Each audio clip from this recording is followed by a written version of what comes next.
belong, believe, become. With the Abundant Man Project we've launched, that's part of what we want to help men feel is like, hey, I belong here.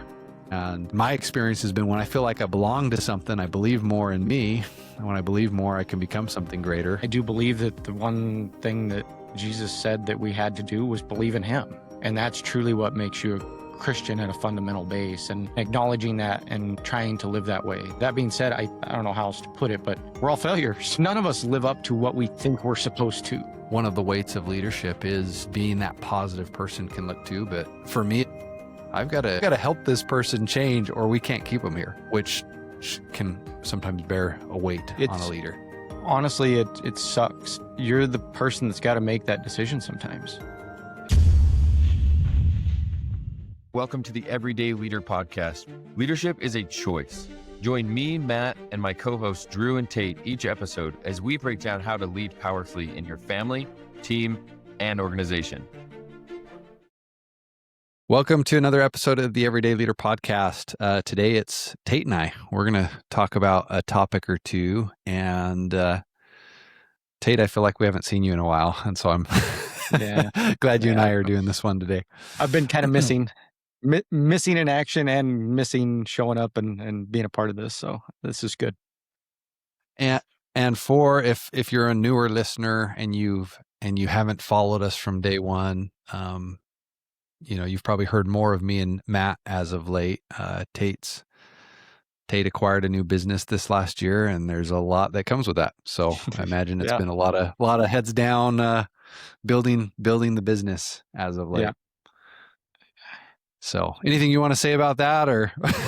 No, I mean, there's a lot, like you said, that goes into that. And we just recently, we're a couple months past it now, but made it past the first year. And that's always a big milestone to successfully make it through. And so that feels good. Still a ton of work to do. And yeah, it's just kind of keeping your head down, and transitions are hard, and kind of changing, not necessarily changing direction, but trajectory maybe is another challenge. And so I feel like we're making progress, we're making good ground, and things are good. Yeah. And you've been a part of a couple acquisitions. I know this wasn't the direction we talked about going today, but I just want to ask you, is there a big lesson around leadership you've learned in this business this year, or anything new you've learned about leadership, kind of switching industries and the business you're in? I don't know if it's necessarily new, but the thing that's standing out at the moment is people fear change. And I think we can all acknowledge that we fear the unknown. We fear just what's going to happen. And that doesn't matter if that's at work or your everyday life. I think we all kind of get in that mode at times. And I think as a leader, the more you can show up and help address that, and whether that's communication, transparency, because there are hard decisions that come with it at times, and different things. And people like stability. They like to know what's going on. And I think the more that somebody can show up and do that, the more they can, especially this last time. I mean, we came in as very much, I want to say outsiders, but we hadn't been in this industry. People didn't know really what to expect. And I think how you show up, how you actually show up physically, mentally, what you say, what you do, it matters. So cool. Nope, that's awesome. Can't wait for you to share more of that story at some point with our listeners. It's a pretty cool story. I'm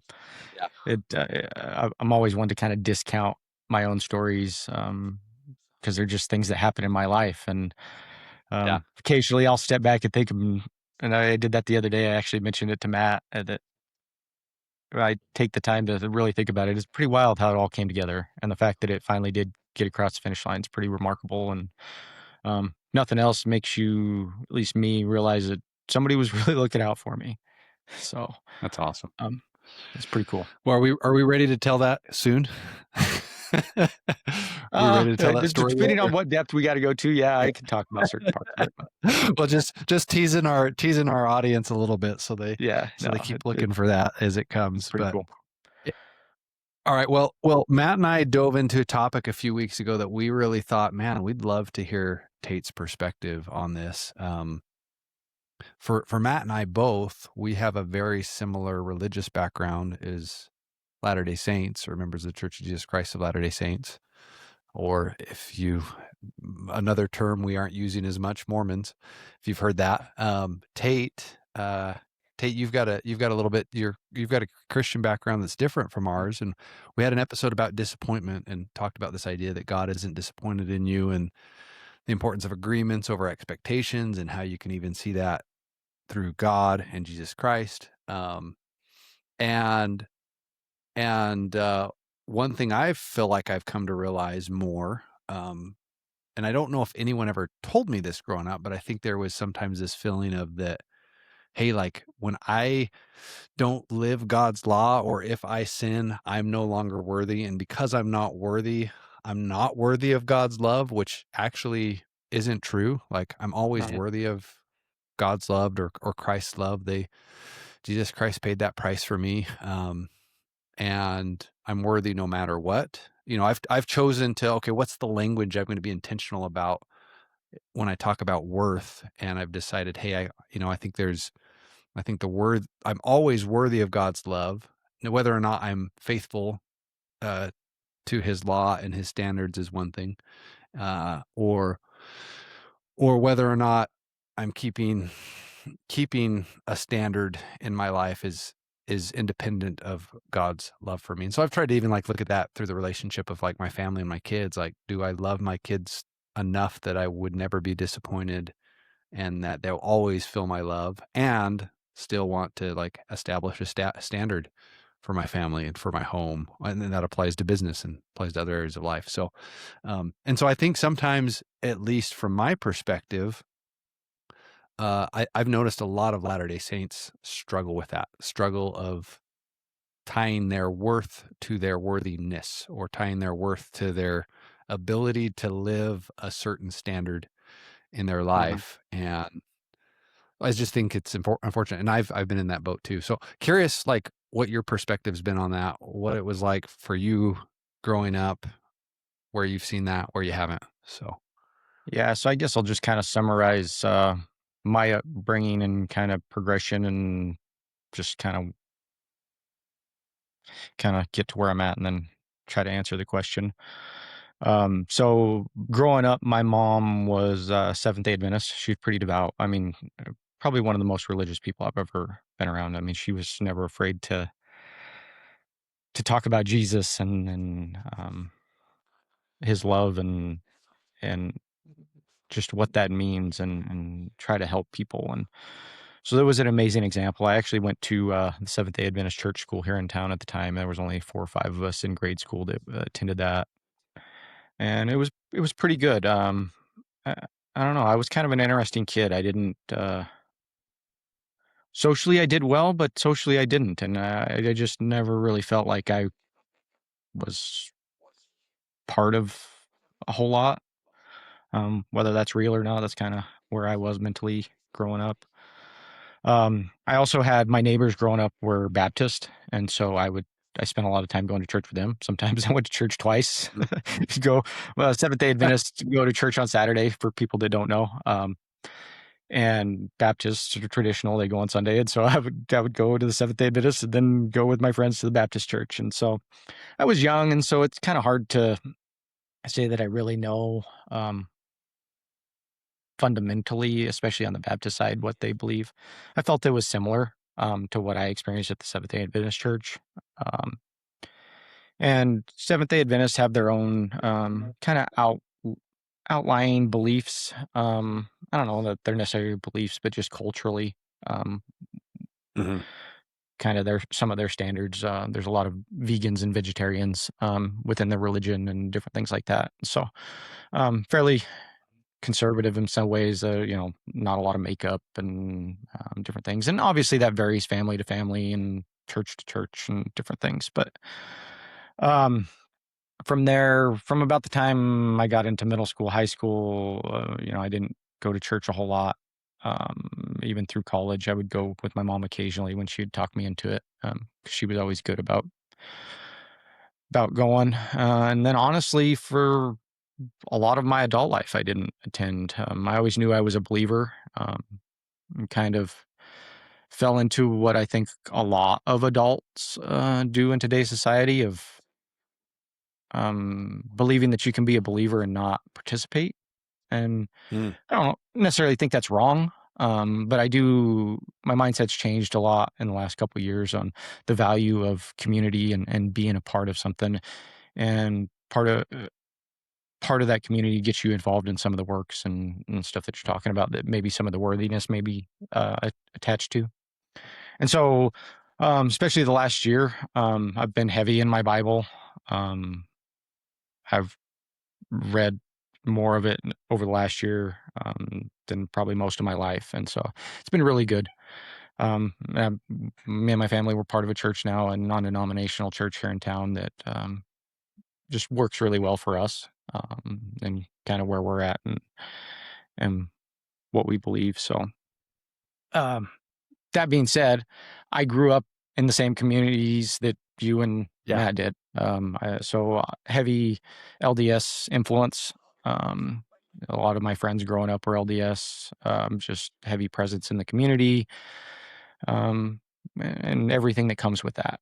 And so I can say, as is just kind of a bystander in this scenario, what you're saying about how you feel that the culture there is, I can say from an outsider, I definitely see it. I feel like there's whether it's actually placed on it from the church standpoint or if it's just a cultural community based thing, there's a heavy, I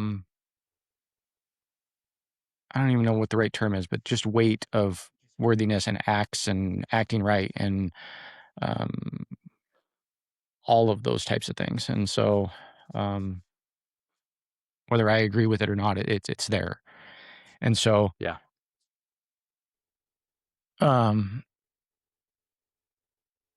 As far as answering your question of kind of my beliefs, I've always been taught, and I do believe that the one thing that Jesus said that we had to do was believe in him.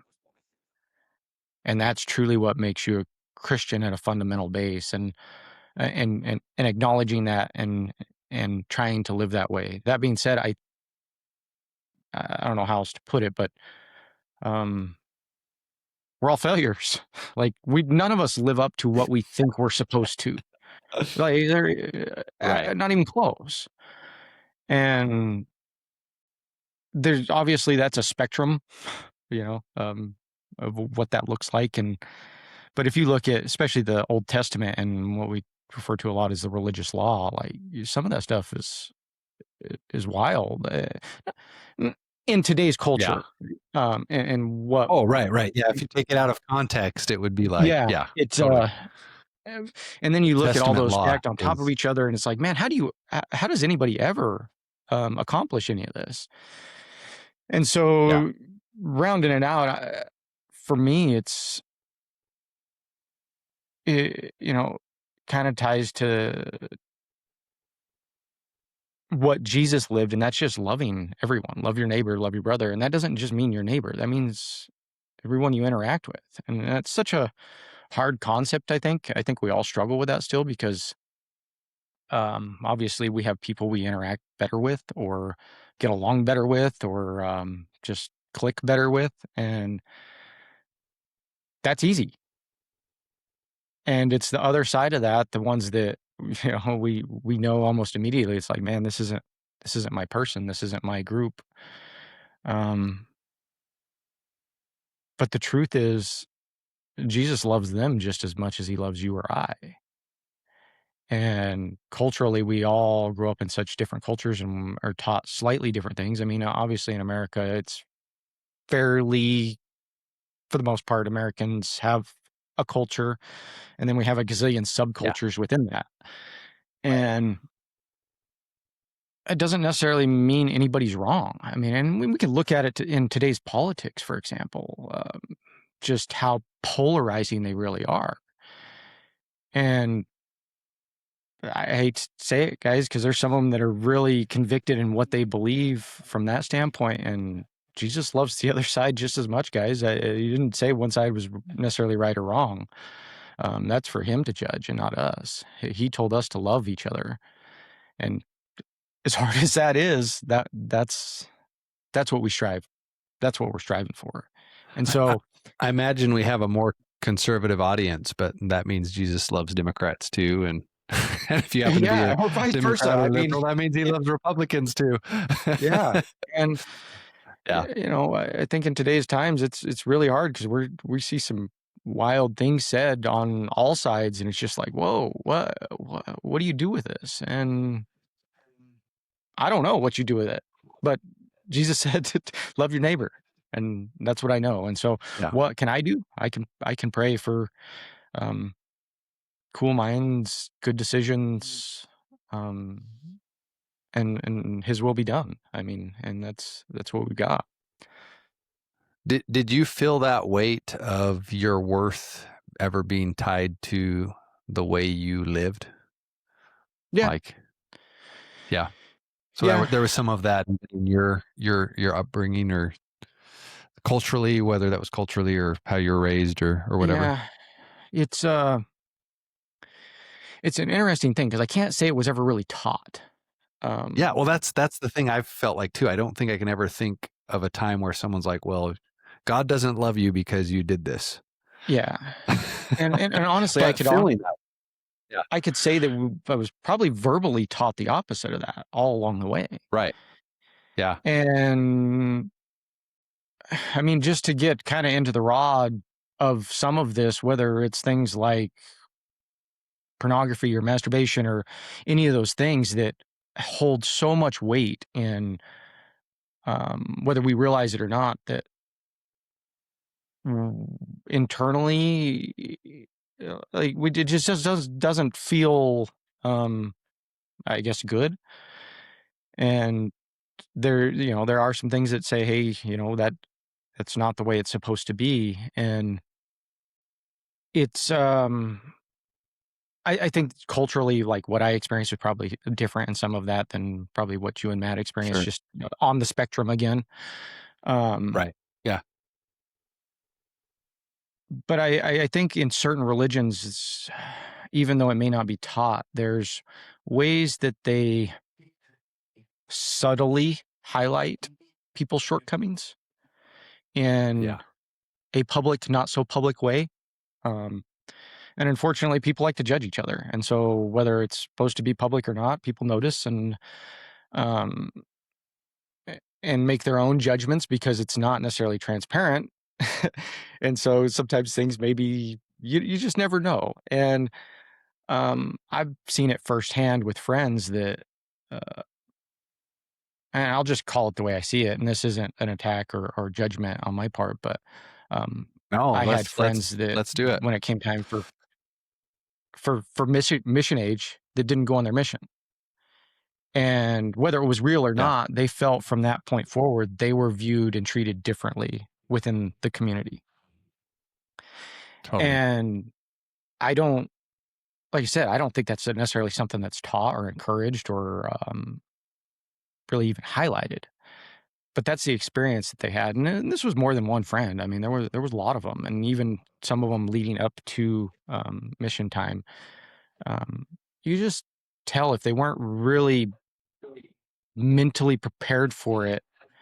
It weighed on them because they felt like they were going to be a disappointment to their family or to the community, and just really feared um, what that would do to their social standing, I guess, if you want to call it that.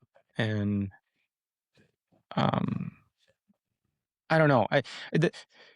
I think from my point of view, that's one thing that's different than a lot of religions is that there's a lot of mission work that's done by other denominations.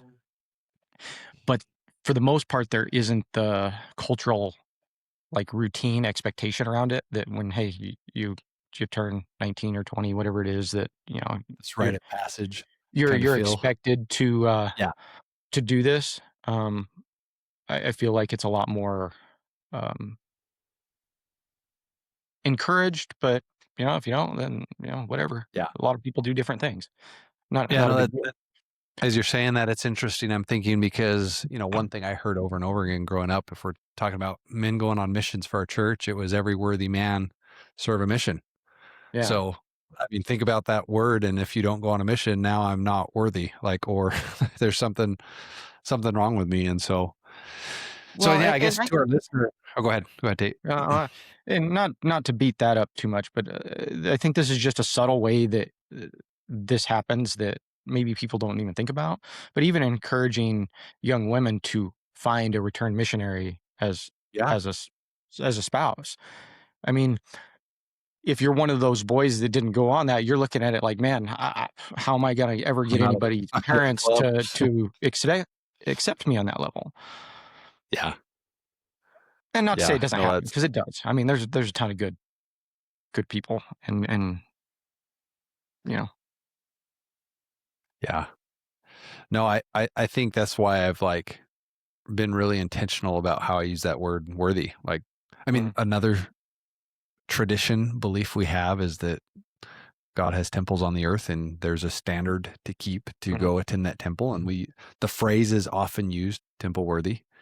And once mhm, again, I've kind of felt like I don't like saying that because there's almost this feeling that if someone's not worthy to go, then yeah, are they not worthy of God's love? And that's not true. That's not the case. And to your point, I don't think that any of this stuff is ever taught or said this way, but sometimes culturally those feelings sink in for people mhm. and that's why I think the intention around how do we talk about these things is important. You Well, said something earlier, Tate. I wanted to go back to. Oh, but go ahead. I was just going to say, just to kind of reference and highlight, we're talking from our experiences, and these are things that are close to home Yeah, and for us. But these things happen in other denominations, religions, even ethnicities. These types of things happen, and so right. we're just talking about something we're familiar with. Yeah, if you look at any culture, there's those that feel outcast Mhm. from whatever culture they're a part of, whether that's Yeah. intentionally being cast out or whether that's, hey, I feel like I don't fit in and don't belong. Um, but no, that kind of ties in perfect because you talked about as you're kind of sharing your experience with religion, becoming an adult. I don't even I don't remember how you phrased it a few minutes ago, Tate, but you said something about just the importance of seeing just participating in a Mhm. community, like why that's important. Mhm. And yeah,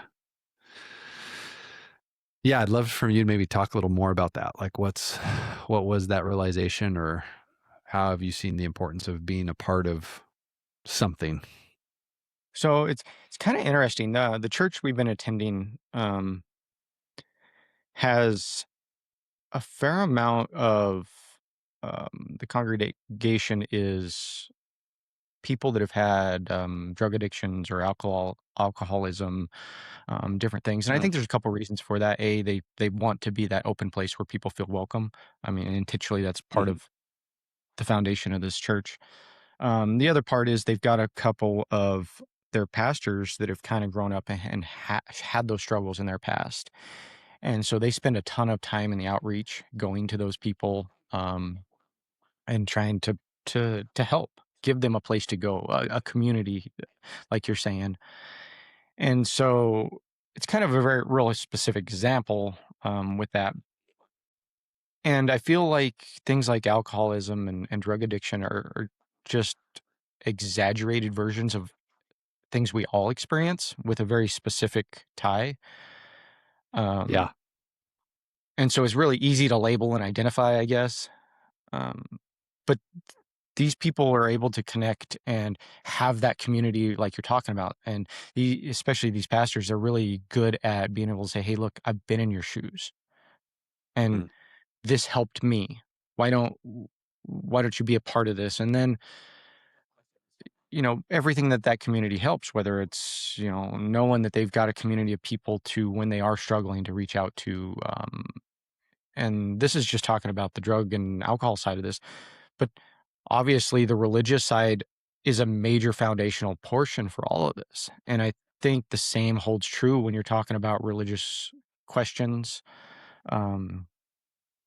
Jesus, the Bible, any of those things, is just having that community where you can voice your questions and concerns and everything else. Because I think we would be really naive to believe that in any religion that people don't question certain things. Yeah. And some religions are better about hitting that head on and let's have that conversation. And others are just like, no, that's what I said, and that's the way it's going to be, and um, that's what it says. And um, my personal belief is the conversation's good. Yeah. And the only real way to overcome doubt is to have the conversations, not just avoid it and try to get over it, I guess. Just say Yeah. you're I not mean, faith. believing enough. You don't have enough faith, Yeah. And it's like, well, Well, eh, yeah. Part of faith is sometimes trusting when you don't understand or don't know. And I think mhm, part of the way it's grown is by testing it, by mhm, challenging it, by asking mhm. some questions. I mean, that can Oh, be, absolutely. I mean, a trial can be a way to test your faith. God allowing a circumstance to happen in your life that's difficult or challenging can be a way for your faith to grow. But Mhm, sometimes questioning your faith is the greatest way for it to grow, or the way your relationships strengthen with God. So yeah, I agree with that. And I kind of asked that question. You've heard me, I'm sure, say this before, Tate, but I love this idea in a community, belong, believe, become. It's like mhm, with the Abundant Man project we've launched. That's part of what we want to help men feel is like, hey, I belong here. And my experience has been when I feel like I belong to something, I believe more in me. And when I believe mhm, more, I can become something greater. And I think that's one of the reasons I think community inside of church or or even not religiously, that why it's good to have and be a part of community is mhm, because it helps you grow, it helps you become something greater, and it brings fulfillment when you're helping others experience that too. And I think that's mhm. probably, like, back to the faith thing. I think because I'm naturally more of the hermit and the secluded kind of person that's happy to stay home on the weekend and not do a lot. And I've experienced it that when I get around other good people, whether it's a men's group, whether it's a religious organization that are doing the kind of things I want to do, and um, I feel better. I feel better when I surround myself with people that are moving the same direction I am, and I feel really great when I can help others that are in that organization. And often there's others in that organization that are helping me just as much, Well, I for think being a that's a part of good it. point. And tying it to kind of the service of other people and ideas is you're not real good at serving anybody when you're drained. And so I know for me personally, the more energized I am, the more excited I am to be a part of things and people, and the better I show up for maybe the ones that don't energize me, or maybe even the opposite. Maybe they suck it out of me. But when your battery's full, you can handle and address that so much better, because I think we are supposed to still interact in those scenarios, and we are still supposed to help those people. But we got to watch our battery too, because if we're drained, we're not real good for them. I mean, we could honestly be bad for them. I mean, we've all had bad days, and there's people that Yeah. add to our battery and charge us up, and there's people that don't, and that goes to groups as well. So all right, we're talking about religion, feelings of worth and worthiness. Um, I want to kind of take things back, and how does this apply to being a leader? The first thought that comes to my mind, Tate, is like, am I creating environments where people feel like they're a part of something bigger, where they feel Mhm, like they belong? mhm, Whether that's me, a team I have, a business I own, a church group I'm a part of, a nonprofit I participate in. And you don't have to be even the leader of the group, but you can show leadership by helping others feel like, hey, you belong here. Mhm. And your past, it's okay what your past is. You can still belong here if Mhm. you're committed to being a part of this. Yeah, and no, just to touch on that, I mean, we've all got pasts of some kind or another, and back to what we started with in just religion. I mean, Jesus, the plan of salvation addresses that and gives us the hope that even though we're failures, we can make get there and be a part of what He's creating and has created for us. And so it the thought I'm having right now, and this has been from my experience, is that, um, and I think a lot of business owners, or um, not just business owners, but once you hit a certain level, let's say upper management or something, um, socially it becomes different, and not because it should or anything else, but your your experience and the way you view the world starts to change, Mm-hmm. and it almost takes people that are going through similar types of things and similar struggles, or have their own business, or to be able to relate and connect, um, and kind of add back to that. Um, and so I know my brother's been a part of different things and I've been a part of them. And a lot of it's to get out of just our normal circles and interact with those types of people that are in, in the same grind that we are. And it isn't to kind of separate, from a, cultural standpoint, those divides. I mean, that's not the intention at all. It's the hope is to help everybody around us grow and see. I don't know if you call it the bigger picture. I hate to kind of frame it that way, but um, it kind of ends up that way, where the things you're talking about, the things you're thinking about, the things you're doing, they evolve based on kind of where you're Yeah. at in your career and the way you view the world. And it's a really important. And where I was going with that is we're in a small town, and so the pool of people isn't as big when you're talking people that are going to be able to relate to what you're going through. And I think it's just something to be aware of. And I also think that uh, because of that, a lot of people kind of, they're probably introverts to begin with, where they run out of their social batteries or whatever because Yeah. of dealing with, just the, uh, just not to sugarcoat it. I mean, being a leader is taxing. It Yeah. it really is, to show up consistently and energized, and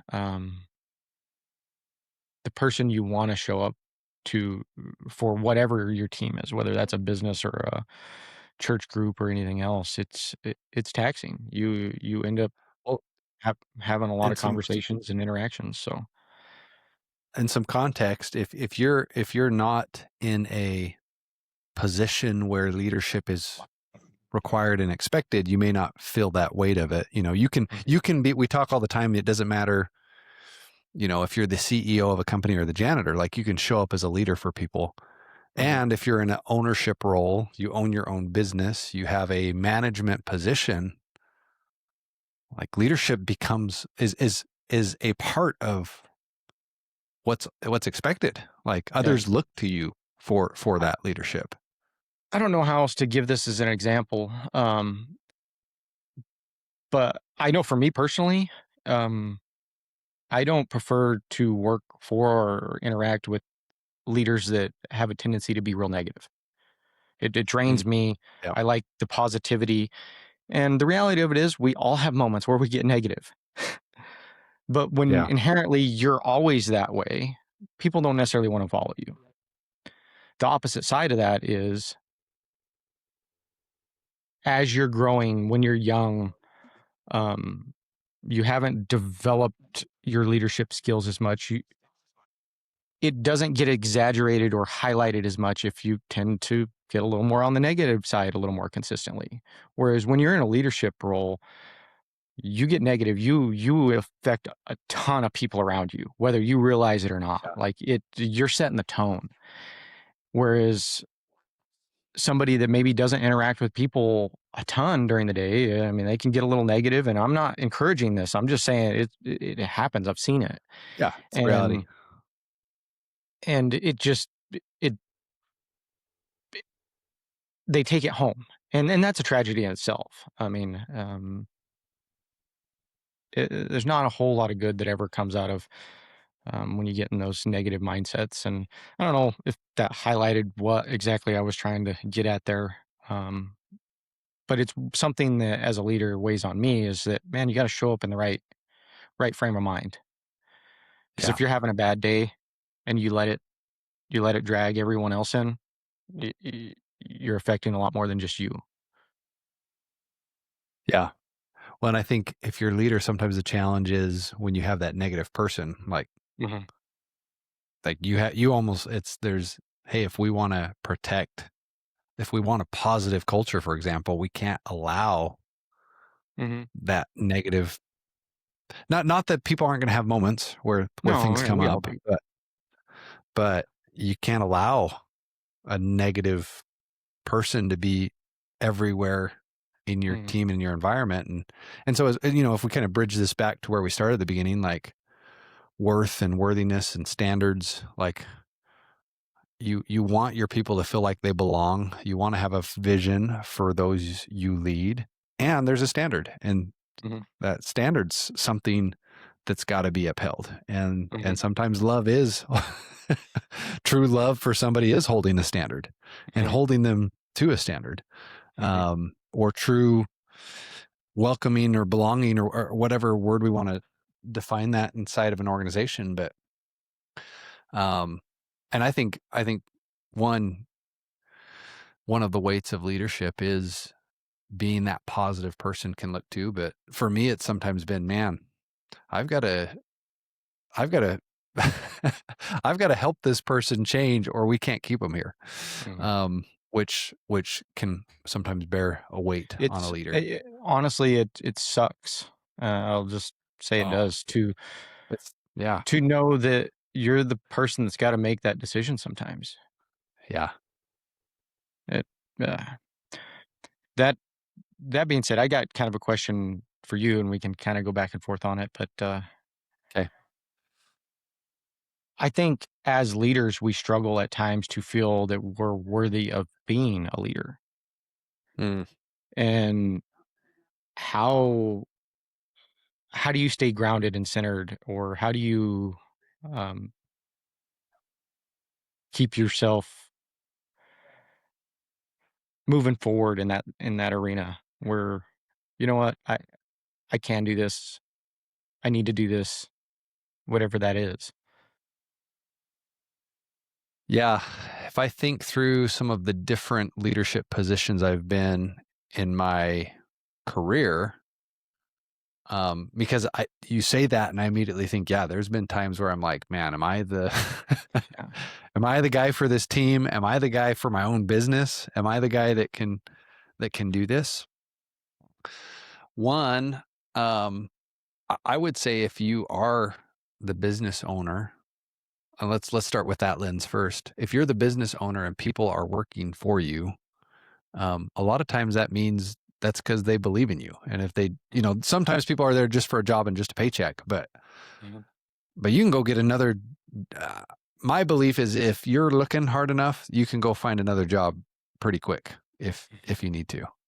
Doesn't mean there's not challenges in doing that, but if you have started a business from scratch and it's growing and people are coming to work for you, like you are a leader, and there's some trust and confidence you ought to have in yourself just from the fact that you're there and you're doing that. Two, I think if or my experience, I would say, has been that when I've been put into a leadership position, that's because others have trusted me. And that, I think, sometimes reminding myself of that has given me confidence. Like they wouldn't have asked me to do this or wouldn't have put me in this role if they didn't see something inside of me, something I'm capable of. And then I think lastly, it goes back to just the identity you have. Like, who are you? What are the beliefs? What are the beliefs you actually hold about yourself? And what are the commitments you have? Because it can be a burden at times to be a leader for others. And sometimes you've got to remind yourself, hey, I may not be perfect. I may not handle every situation correctly. Um, but my intentions are to do the best and my commitments are to do the best. I don't know if that answered the question directly, Tate, but I think that's just where my head goes is one, if I'm building something and people are coming along for the ride, that means people trust me enough to follow me. And two, if I didn't build it, but someone's put me in that position, it's likely because there was something they saw in me. Well, I think it's good to highlight. I mean, especially being as we're the everyday leader show here and not necessarily business owner or management. It is that you're still a leader at home. Yeah. And I know a ton of parents or spouses that question, are they worthy to be married? Are they worried to be married to this person? Are they being a good enough parent? And it was funny. I had a realization in the last couple of years that I'm pretty close to the age that my parents were when, maybe you start getting critical of them and going, well, why is it this way? Or why is it that way? Or why don't you this or that? And man, I'm still figuring it out. And so it made me realize that, man, they were still figuring it out. They didn't, we hold our parents sometimes to this, they knew everything because they were older and they were our parents and everything else. But we got one life to live and we're figuring it out along the way. And so I guess that's my encouragement for everybody just at home, even with your kids, with your spouse is, hopefully the person that married you or are married to chose you because they saw, like you said, something in this person that is worthy and chose to have children. And at the end of the day, you're the parent and you got to show up. You got to show up at home. Yeah.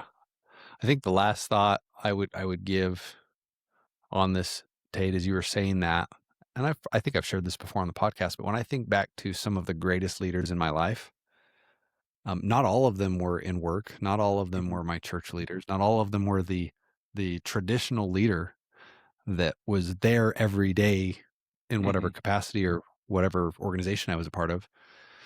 It was sometimes just that person that told me what they saw in me and what they thought I was doing great and what they believed in me. And so, I mean, if you are the parent, go tell your kids what you see in them. Tell your spouse what you see in them and what's amazing about them. And I don't know about you, Tate, but I don't know if I've ever been told that too much.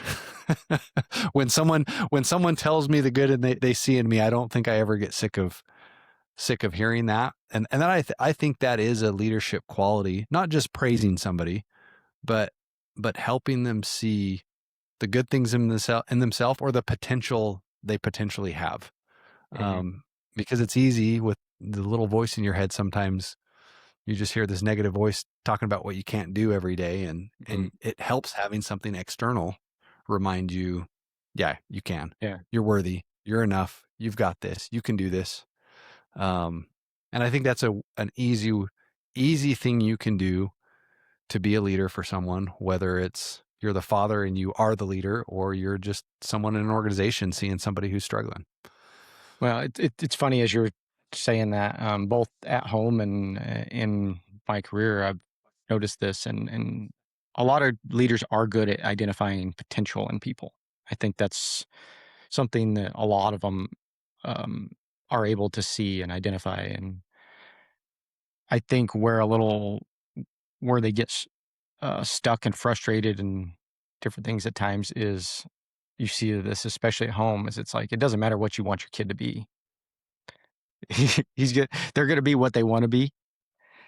And the best thing you can do is continue to encourage.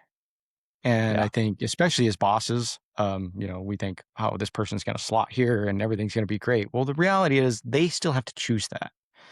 And all Yeah. we can do is show up and encourage and give them opportunities and stuff. But at the end of the day, whether it's your kids or an employee, they're people. And we have to treat them like people. And just because it doesn't turn out maybe the way you saw or envisioned, doesn't mean it's a failure. Doesn't mean that you didn't impact somebody's life positively.